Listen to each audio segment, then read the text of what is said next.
All right, this lesson is going to be on domain and range. None of the stuff that is in this lesson should be new to you. It should be very familiar from Algebra 1, but I found that over the years that a lot of kids don't have a full understanding of domain and range. Let's start by talking about what domain and range are. I believe we've already done this, but let's repeat it. Domain is the set of all possible input values, or x values, and the range is the set of all possible output values. Sometimes instead of possible, we say defined, meaning that the function actually tells us what they are. So defined values, so values for which there is a defined output. And so let's look. There are two, you'll notice this page is split into two. On the left side, continuous. On the right side, we have discrete. I have found that a lot of kids struggle with the word continuous because the English language is very tricky here. They get confused between the word continuous and continuing. Continuing means it keeps going. We never use that in math. It's not really an interesting word. But just because something keeps going is continuing does not mean it's continuous. Continuous means from the place where you start to the place where you stop, all the in-between values happen. All the in-between values are defined. And so this is a continuous function, even though there are no arrows at the end, because the in-between values, there are no gaps. There are no places where the function is undefined. Versus this function is discrete because there are missing values in between. It's not a connected line. So you can think of continuous almost as connected in a graph. So when we're talking about a graph, connected and continuous are much closer to synonymous than other words you might have. So is it connected? Is it continuous? Are all the values in between defined?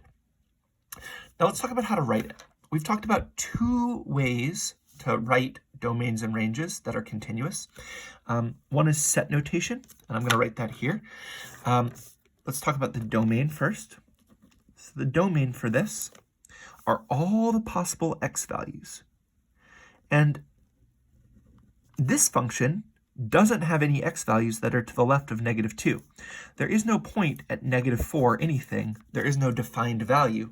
And so the values start at -2, that's the lowest value. And they go until we reach 3. There is an x value up until we get to 3. Now at 3, there is a blank circle, which means there is no x value that is defined there. We have a couple ways of writing this. One way is using set notation, where we say the domain is going to be the set of all numbers that are between -2 and 3. And we can write that using inequalities. We can say -2 is less than or equal to x, which is less than 3. You'll notice I used an or equals to for -2 because there is an x value that is equal to -2. I did not use or equals to at 3 because there is no x value that is defined at 3. And I can close my braces at the end. So here is my set of x's. They go between -2 and 3. All of these x values in between here, this means all the x values in between here would have a y value that I could find. Like when x is -0.7, I could find a y value. Maybe it might be weird. It might be like -0.23, but it'll be something. Okay. There's another way to write this domain using interval notation. This is called interval notation, what I'm about to write. And we will use this more and more and more as we get into advanced math. We generally use this less and less and less. This has a little bit more power for what we want to do. So the way I'm going to write this is we're going to start with the low value and end in the high value. And you're going to notice something a little strange here. -2, we put a comma in the middle. 3, parentheses. And the way we read this is the interval from -2 to 3. So the interval from -2 to 3. Okay, now, if you are an astute observer, you noticed I used a bracket here, a square bracket, and a parentheses here. The bracket means it includes -2. There is an x value at -2. The parentheses at 3 means it goes all the way to 3. We're going to go to 2.9999999, and we'll get very, very close to 3, but at 3, there is no x value. It does not include 3. One note is that we will always use parentheses for infinity because we never get to infinity. There is no x value at infinity ever. Okay, so that's the domain. Let's look at the range, and hopefully you can do this yourself. The range, we're going to write it in, we're going to write it as a set notation. So sometimes we'll leave off these braces, and that's okay. Everybody knows what you're talking about. If you say it without the braces, you wouldn't like lose points. It's the set of numbers. So the range is the y value, and it's the set of numbers here. These are the y values that this function is going to have out. And so these y values, the lowest y value we ever have is at -1. So we've got -1 is less than or equal to, and we say or equals to because there is a y value at -1. When y is -1, there's a y value. And the highest y value is 2. And we do not use an or equals to there because there is no y value at 2. There's a blank circle there. Similarly, the range written in interval notation is bracket -1, 2, parentheses. We always go from lowest to highest. So if we wrote 2, -1, this would be wrong. Same with the sets. We always write the lowest is less than the variable, which is less than the highest. The lowest is less than the variable, which is less than the highest. So you would never write 2 is greater than y is greater than or equal to -1. We just don't write that. We go from lowest to highest. Okay. So here, we now have arrows on the end, and the arrows mean that because there's an arrow to the left, the x's will keep going to the left. And so the lowest x value is -infinity, which is less than x. And the highest x value, which x is less than, is, since there's an arrow on the right, the x's keep going to the right. And so that means the x's go towards infinity. So the x's are between -infinity and infinity. Another way of writing this is all real numbers. And we could write out the words for all real numbers, or we can write the symbol for all real numbers. This is an R with a double line at the beginning. Oh, that's so ugly. All right.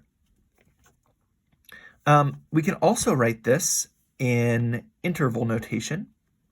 The lowest x value is -infinity, and the highest x value is +infinity. The x's go from -infinity to infinity. It's also a little bit faster to write in interval notation than set notation. The range are the y values. And I noticed that there's an arrow. We always look for what's the lowest y value first, but there's an arrow pointing down. And so the range, I'm going to write it in interval notation first here. The range goes from -infinity. The highest y value, there's an arrow pointing up, goes to infinity. And again, this is continuous. All of the y values in between here happen. This means that somewhere there will be a y value of 6.723. That has to happen somewhere because all of the y values are happening between -infinity and infinity. We could write all real numbers or -infinity less than y less than infinity. Okay.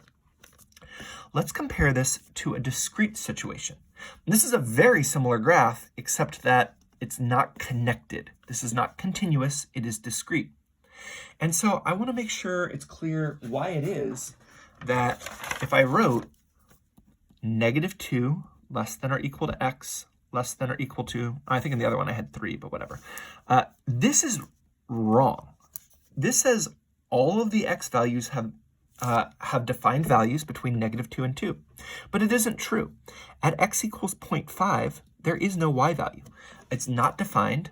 That's an undefined value, and so this would be a lie, and we don't want to lie. Instead, when there are discrete values, we just list what all of the x values are. There's only one way we are going to write discrete domains, we're going to open up a set, and we really do need this here. I told you here, like if you left off the sets, nobody would be upset with you, and I in fact did it here. But when you're listing out points, you really need to have it be in a set. And so we're listing all the x values. We always start with the lowest. So we're going to start on the left for x values. That's the lowest x's. And the lowest x happens when x is -2. The next x value happens when x is 0. The next x value happens when x is 1. And the last x value happens when x is 2. And so these are all of the, remember, the domain is all the possible x values. These are all the possible x values for this function. -2, 0, 1, and 2. There was no x value at -1 because there is no point there. The range, we're also going to list out, and we also list the y values from lowest to highest. I'll do this in red to make it more apparent. The lowest y value happens here at -1. The next lowest y value happens at 0. The next lowest y value happens at 1. And the highest y value happens at 2. So these are all the elements of the range. These are all the y values that occur. Okay. Now, again, I told you it has nothing to do with discrete and continuous, has nothing to do about whether the function is continuing. If it has arrows on the end, it's about the in-between values. So this keeps going to the left and keeps going to the right, just like this one, but it is discrete because it is not connected. It is missing values. There is no defined value when x is -2.5. There's a gap there. And so let's talk about how to write this domain. The domain here, we're going to open up our sets. Now, because it keeps going to the left, there's not an easy way to write what the lowest number is. So I am going to leave a space here, and I'm going to write the lowest x value I see, which is -2. Then I see an x value at -1, and then 0. I guess there was a -3 there in there too, huh?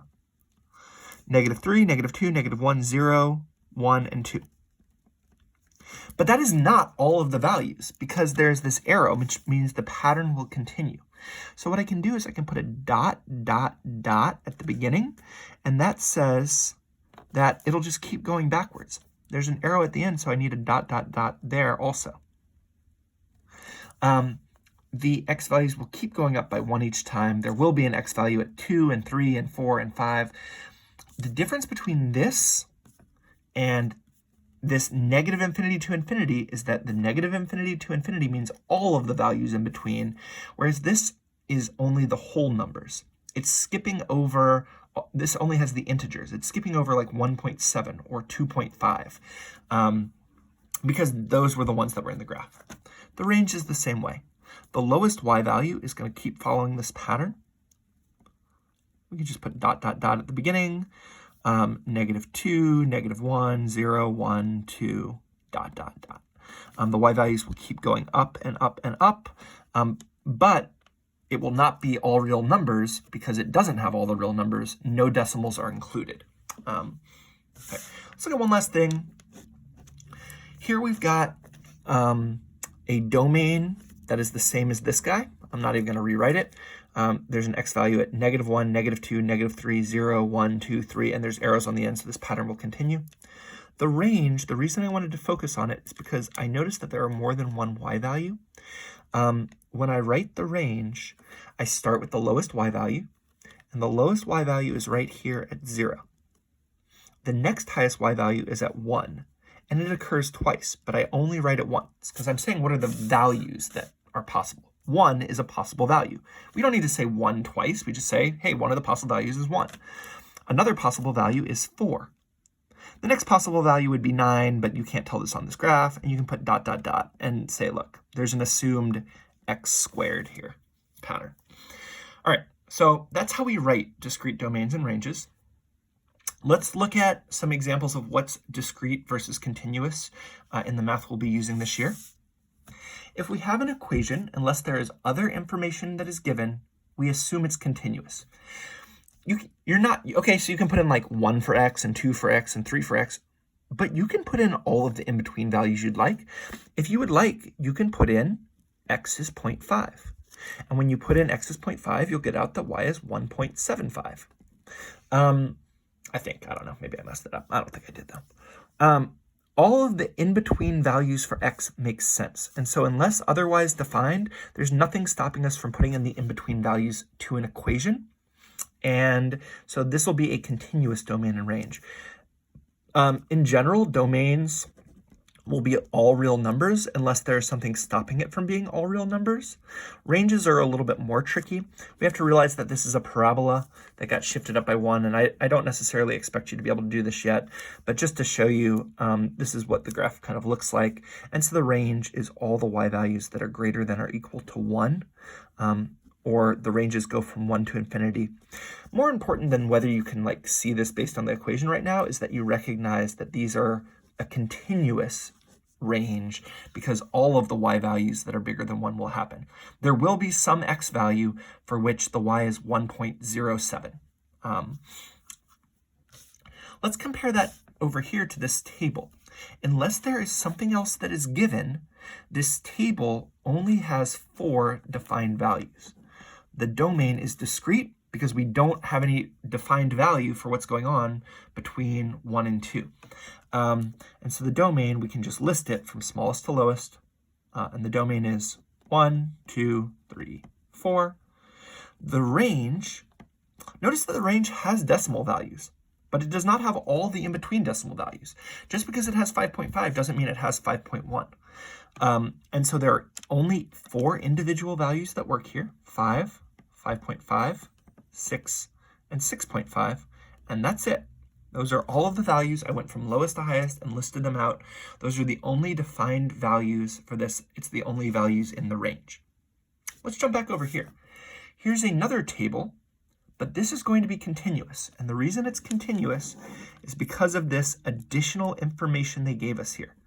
They told us that the function was f of x equals 2x, and then they gave us some of the values.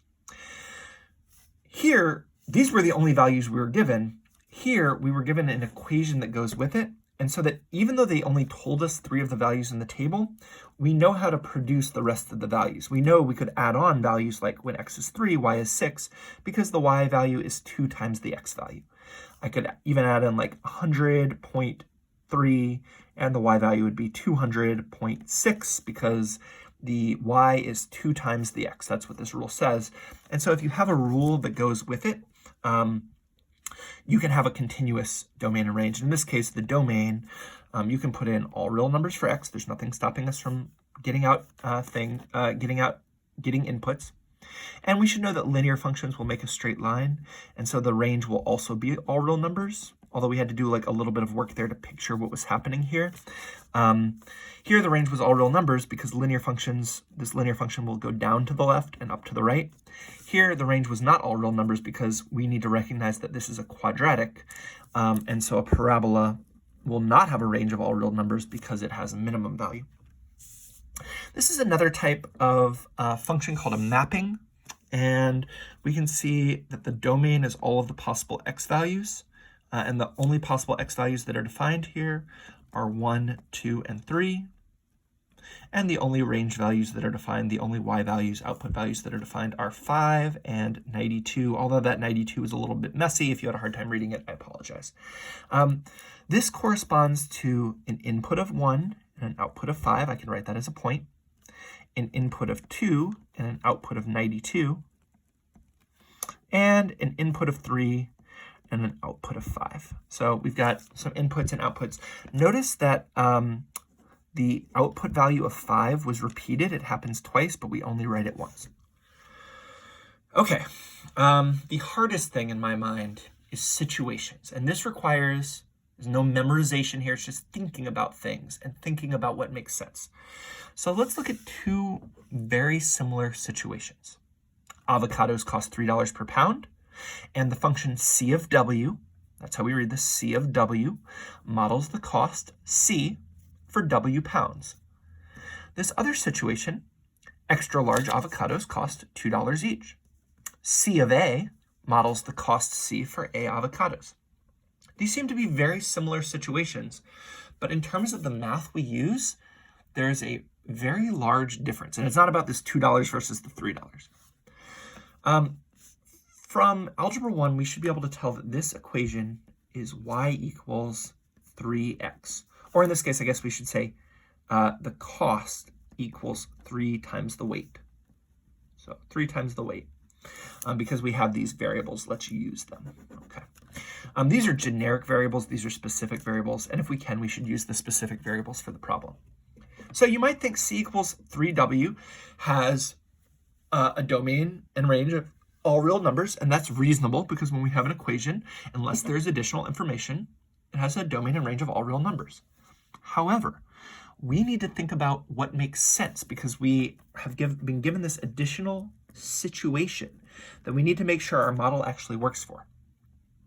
So the two main things to consider is, do negative numbers make sense for the inputs? And do fractions and decimals make sense from the inputs, for the inputs?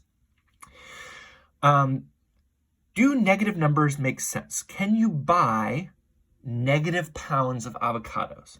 And so the answer is no, you're not going to buy negative pounds. The next thing we want to look at is decimals or fractions, non-whole numbers. Can you buy 4.7 pounds of avocados? And the answer is yeah, avocados weigh all sorts of different amounts, and you can have in-between weights for what decimals you buy, and you'll pay different amounts. If you buy 1.5 pounds, this is the symbol for pounds, of avocados, you will pay $4.5 according to this model. And that makes sense. You can pay $4.50 for 1.5 pounds of avocados. And so because all of the in-between values, so the in-between values are defined, this tells us that this will be a continuous domain.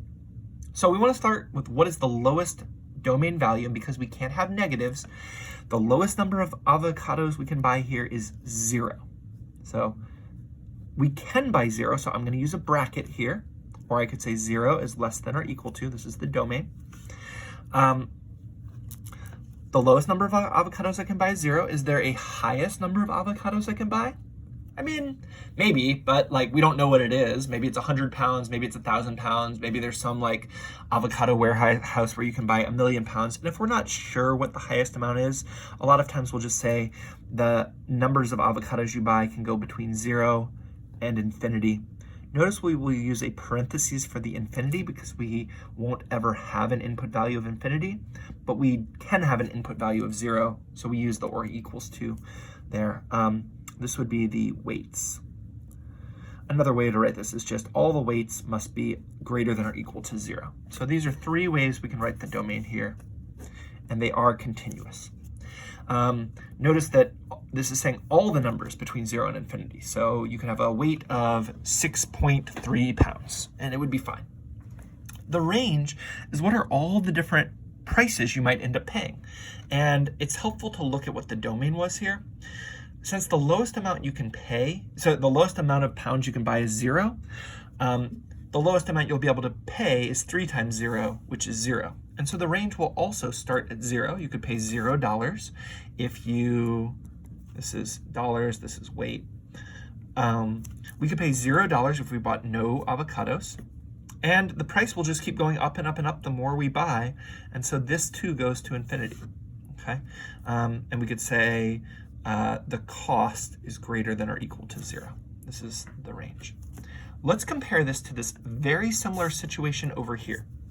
Extra large avocados cost $2 each. C of A models the cost C for A avocados. So we want to start by thinking about the same ideas. Can we have negative avocados? Are we going to buy, we're not talking about weights of avocados, can we buy negative avocados? And the answer is no. No store will sell you negative avocados. Can you have decimal avocados? Well, here they cost $2 each. We're talking about the number of avocados. Can you buy 4.3 avocados? And the answer is no. Avocados come in whole numbers. That is different from before where we were talking about the weights of avocados. You can have 3.7 pounds of avocados, but you can't buy 3.7 avocados. And so because this is individual amounts, this is discrete. And we can't say all the numbers between 0 and infinity as the domain. This time, the domain, we have to list out. You could buy 0 avocados, 1 avocado, 2 avocados, 3 avocados, ... But you can't buy 1/2 of an avocado.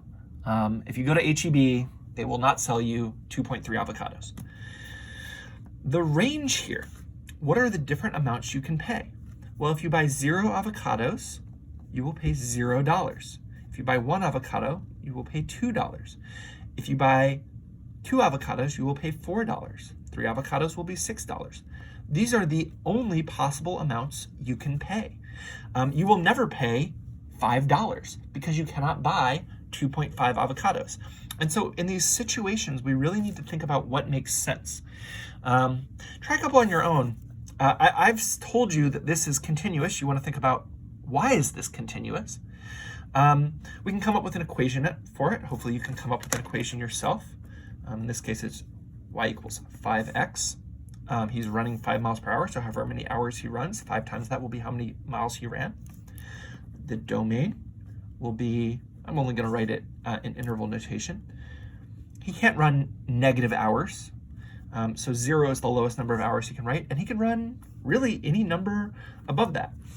Again, if you want to put in a maximum here, if you're like, hey, look, I looked it up and the Guinness Book of World Records says that the longest number of hours anybody has run continuously is 70 hours. And so I'm going to say the domain is 0 to 70 with a bracket on the end because that number was included once.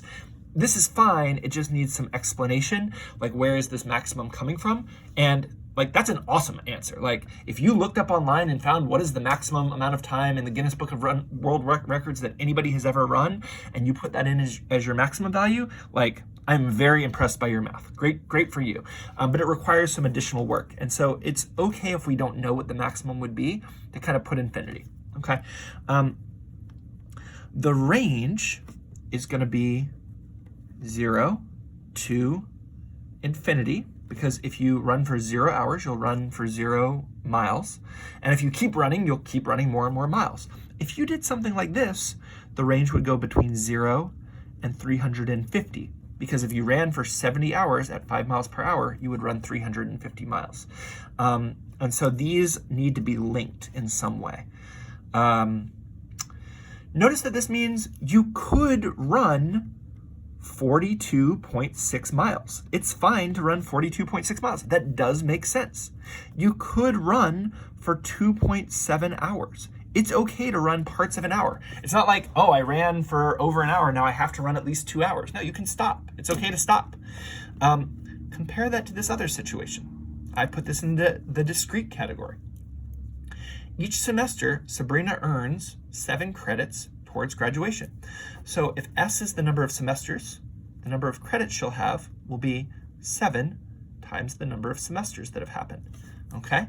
But the domain for this is not all the numbers between 0 and infinity. The credits, the number of semesters, the domain, the lowest number, she can't, so we always think about negatives, she can't have negative semesters. So the lowest number is 0, but you're also not going to earn any credits for half a semester. If you start at school and you work for half a semester, you have not earned 3.5 credits. In fact, you've earned 0 credits. And so the first time this model makes any sense is when you have finished a semester. When you finish a semester, you earn that credit. You can do 2 semesters, 3 semesters. In fact, a lot of times we will say this is capped at 8. After 8 semesters, you graduate from high school and you are done. The range, what are the outputs for numbers of credits you can have here?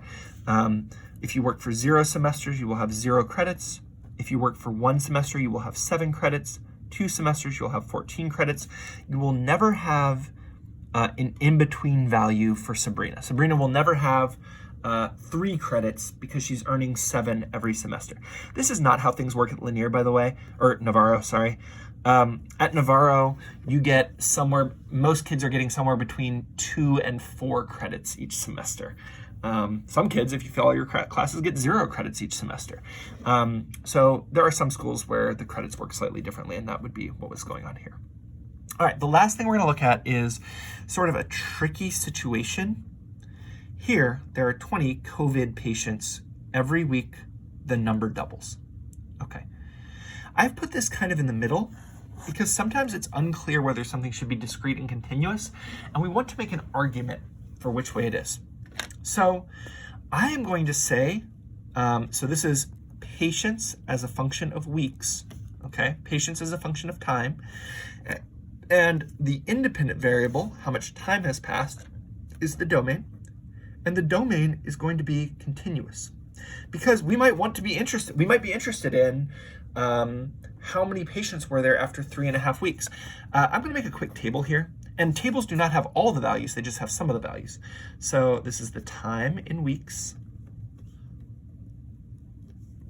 And this is going to be the patients. And when no weeks had passed, there were 20 COVID patients, and every week this doubles. We should know this is an exponential function because there's a constant multiplier. But just because at the end of the week it is doubled doesn't mean like, oh, you waited till the end of the week and then there were 40. Well, somewhere along the way, there were probably 30 or 29. Somewhere between 80 and 160, there was some point where there was 105 patients. And so these aren't happening like in discrete amounts. And so a lot of the domain, what are all the possible times? Well, we might be interested looking at how many patients will there be after 3.3 weeks. So after like 3 weeks and 2 days, we might be interested in how many patients there are going to be. And we can find that. And so the domain is going to be a continuous domain from 0, which is when it started, to infinity. There's no clear stopping point where this will stop being exponential, although there is a place it would stop. So the domain, you can have 4.5 weeks and find how many people.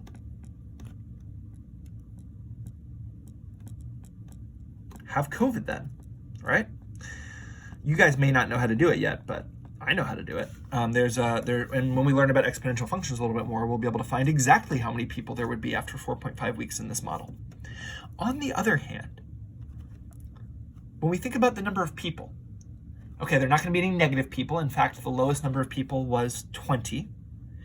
We always want to think about decimals too. Can you have 20.7 people who are sick? And the answer is no.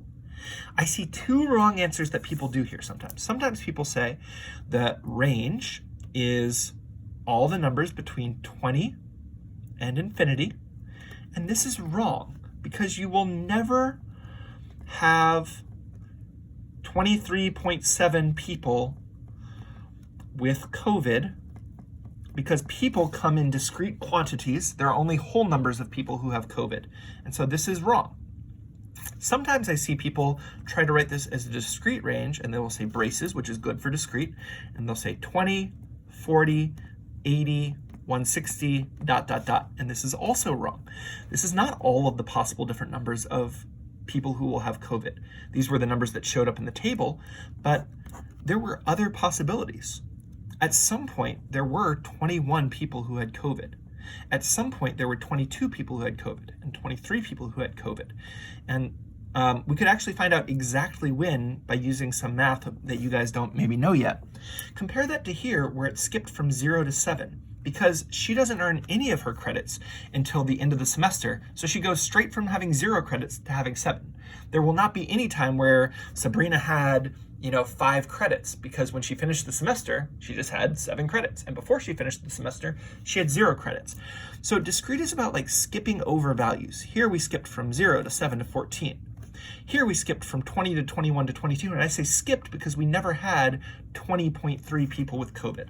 And so this lesson is all about what makes sense and what values, where we can have in-between values and where we can't. Okay.